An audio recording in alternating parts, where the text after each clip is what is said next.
Welcome back to the garage. I'm kind of filming this after the fact because, well, my camera decided not to record any sound unless I had a microphone on. The internal microphone stopped working. And so all my introduction and stuff that I did at MoParty, well, it didn't work. Same thing with the drag racing. The drag racing has no sound.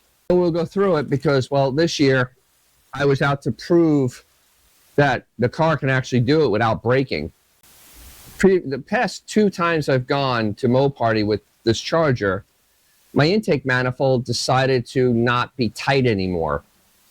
And I've replaced the intake manifold gasket 3 times on this car in the last 2 years.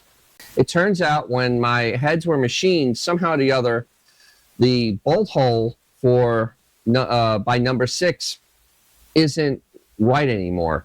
So last year I figured out a way to take a 17 millimeter bolt and run it down into that hole and basically make new threads in the cylinder head to hold it together. So that was the first thing I was going to overcome. Second, I had always had pinging, so I had fouled out plugs and pinging. So this year I went and now it's all tight. And then I also ran my butane, and I had it between 98 and 99 octane. And let me tell you, the car was happy. So I'm really sorry about the sound, though. I really wish you could have heard the car. I was shifting at 6,000 RPM, and it sounded beautiful, but unfortunately, it's the way it was. Now, the only thing I did different on the car was I took this base, and I took off my giant air cleaner right there, and I put this on instead because of the drag strip. What am I going to bring in? Dust? I'll burn the dust off. It's not like I'm driving all around town with it. It's just at the drag strip. And I wanted to leave this on here to help get some velocity to go in, and also to fight the heat because it was 91 degrees out that day.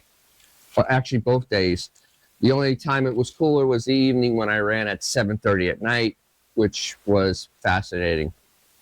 So let me go over these slips, and I'll show the video along with it.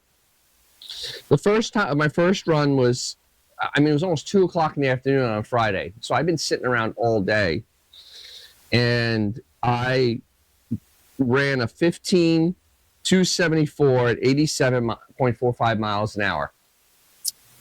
And I'll show the slip here, and then I'll show the run. The run was basically uneventful, and I let the car shift itself, and it just seemed dead. So now I did my second run, and that was a 15.00070, and at 88.85 miles an hour, slightly better. I was manually shifting this time. The car was still very sluggish. You'll see the time slip here, and we'll see the run. I came out, I cut a nice light, and, well, not a great one, almost a second, but it doesn't matter. I'm just, trying to run down the track, and I'm manually shifting the car, and it still felt sluggish. So then we went back to the pits, pulled out the plugs after that second run, and it turned out the car was fat, which means it had too much fuel. So what I didn't bring any jets to the track. And it also was kind of running out of fuel. So I went and took the top off. I had to file down the needle and seat because I didn't bring a spare one. And and I just kind of filed them down because they were sticking. And I made it so there was more fuel in the fuel bowls. So I raised the floats. So then the next day, so this is on Saturday, my first run of the day at 11 o'clock in the morning, and it was already almost 90 degrees out. I cut a good light, 0.493, you see on here on the thing, and I ran a 14.874, so sub 15 seconds finally at 90 miles an hour. Just by doing that little bit of modifications on it, it actually woke the car up. You see here in the video, manually shifting in at 6,000 RPM. The car pulled hard. it felt a lot faster. But I think I should have shifted into third gear toward the end of the track because I think I was starting to run out of power over 6,000 RPM. So now we're actually getting to the point where the car actually is doing well. My next run right here, in the middle of the afternoon, the other car had a problem. He basically quick lighted me, and I couldn't get myself set. I didn't do enough for burnout in the water. I did a lot of things wrong, and I had a good reaction time, but unfortunately, I lit the tires up and you can see I'm going sideways. 3 seconds, 60 foot, which is miserable, and the car fell on its face again. Halfway through, you can see all of a sudden lose all RPMs, and I ran a 17.224 at 86 miles an hour. So once again, the top comes off the thermoquad, and I cleaned up the needles and seats a little bit more. So then that night, because we had a delay because of the Vanagon stuff that was happening next to it, I ran a decent time. I cut a good light, 427. Here's the thing, and once again, the 60 foot's over 2 seconds, and I ran at 14.929, so still a sub 15 seconds at 90 miles an hour. And once again, should have shifted earlier. So, those are my 5 runs. I only got 5 runs this year because there was like 400 cars in the drag. Now, where does this leave me with this car? I'm not really here drag racing for money. It's just trying to get the car to be the best it could be.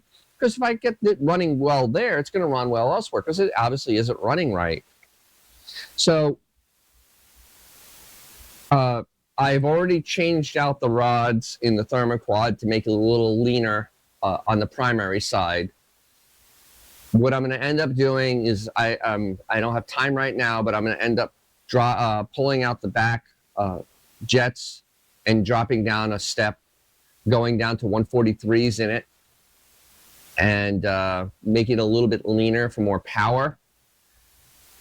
In the back of the car, I'm going to, actually, before I even get to the back of the car, the timing, I'm going to re-verify it, make sure my damper isn't messed up, because my timing doesn't seem right, so I'm going to just re-verify everything on the two and probably get a new timing gun. And once we're set with the engine part, we have to do the actual suspension. I need to do the MoParty thing on here. I do have super stock springs, but I still need to remove the one clamp that's on the back and add 1 or 2 clamps to the front so there's more spray from the leaf springs in the back to get me better traction, because that 60 foot time, it needs to come down to closer to 2. And actually a tenth at 60 feet is like half a second at the end.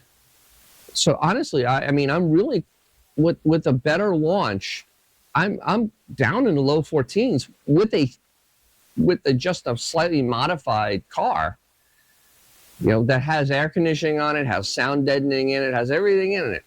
I mean, it only weighs 3,400 pounds without me, 36 with me, nevertheless, and I have only 323 gears. Once we see how that works, if I need to, I will go to a adjustable pinion snubber, so that helps keep the car from rotating the rear end more, and what it does is it transfers the weight backwards more, and because it lifts the front up a little bit by hitting the bottom of the car, and that's a trick for Mopars. So hopefully I will I'll be showing I will be showing all that as I go along to the winter time.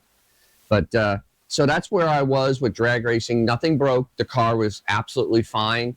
Drove it back and forth to the hotel each day. It ran wonderfully. Never had any plugs fouled out on it, and it really did run much better now that I was able to keep it from having mechanical breakdowns. So that's kind of where, I couldn't do this before, because being that when you blew out the intake manifold, you had no idea what you're doing. I'm running on 6 cylinders, and I couldn't tell what the car was doing or what I needed to do, because I was getting bad feedback. And once you get bad feedback on a car, you can't tune it. So I was getting both cylinders just filled, 6 and 8, just getting filled with oil, and it really didn't let me know that my carburetor was too rich, because I was getting a lean situation because of oil, not because of not enough fuel. Because oil doesn't burn, it can cause the same situation as too little fuel. So that's why we're going to be going through on the thermoquad and making adjustments. Hopefully, I may go back to Leadfoot City. Let's see what type of improvements they have there. That's only an 1/8, but that'll at least give me my 60-foot time improvements. Hopefully, there'll be a trip to Bradenton during this winter, and or two, just so I can get the car in tune, just so I can make it as good as I can. Now, to really put this in perspective for all of you out there, this car is actually running much faster than a stock 340 1972. You know, I'm already up on those cars. I'm up by a lot, actually, because I'll show the times here. It's in the 15s that they used to run. And I'm now running in the 14s with a pretty good step to get down to 14 flat. And that's with air conditioning, power steering, all the belts attached. The only thing I did was take off the air cleaner. That's it. Nothing else. So I'm pretty happy about the performance of this car. It's way above what it originally could have been, would have been. So, you know, before you start going, oh, it's only on 14s. Well, you know, actually getting into the 14s and 13s is a big accomplishment. Now, we've just been spoiled these days because now we have cars that have 800 horsepower out of the gate, and, you know, or 500 horsepower and no weight, and they're running, you know, 12s. But realistically, on carbureted cars that are, you know, just normally running around street cars, getting around 14 is pretty darn good. So there's that, and I'm very happy, and I hope you got something from this. If you did, please subscribe. I'm trying to get to 10,000 subscribers. It helps you get more car stuff if you subscribe to my channel. I'll promise I'll try to do as many entertaining things as I can. Also, you know, hit the like. There's that, and you can also hype it. They have a hype thing down there. I really appreciate all of that. So, and you know, because I really love communicating with everyone out there. I like when I go to events and people come up to me and tell me, you know, they like what I do and whatnot. I find that great, and you know, it's just fun for me. And I hope it ends up being fun for you. And as always, if you have, you know, a cool car, and we'll go over here, it's something fun to drive. This is fun. And I'm gonna do more on this because this car is fun. You take them out because they'll make someone's day, and it'll probably be your own. And I'll catch you really soon.